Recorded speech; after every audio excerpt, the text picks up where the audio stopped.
Back in 1941, designer Brooks Stevens made 3 of these. He was a very prolific designer. He designed the Wienermobile, but he also designed Harley Davidson, Chris Craft boats, Jeeps, and a lot of other things. This particular unit was customized by a hot rodder in Northern California named Howdy Ledbetter.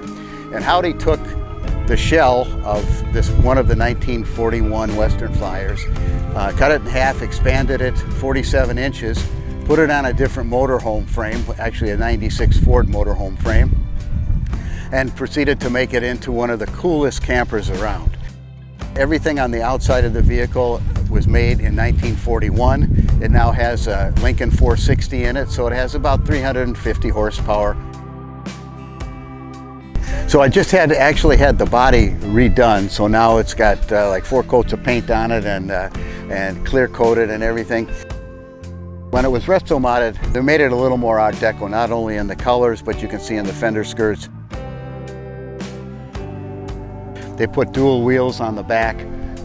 The original ones made in 1946 of course, were smaller and had single wheels, and in 1941, and they only had small 6-cylinder engines, so they just had, you know, like 100 horsepower. This one now has close to 350 horsepower, so it's very cool.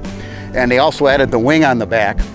I tell everybody it's for aerodynamics, but it really makes Art Deco part of this motorhome and makes it really, really unique.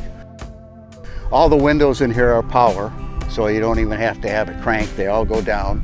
It's got 2 roof vents. When I had it redone, I had air conditioning put in it. It's actually can be taken and driven in comfort now. The inside is pretty basic, but it does plug in. So it has a AC/DC refrigerator, freezer that actually can work off the propane tank as well. Once it's plugged in, you can use the microwave. It does have a heater in it, and it does have a gas stove that works off the microwave. It has a Tempur-Pedic bed in the back, so it's very, very comfortable to sleep in, built really well. And it's only 25 feet long, so it's really easy to maneuver around. It can still go to any campground, plug in, and you can have a great time camping with your family. It's really kind of a unique vehicle.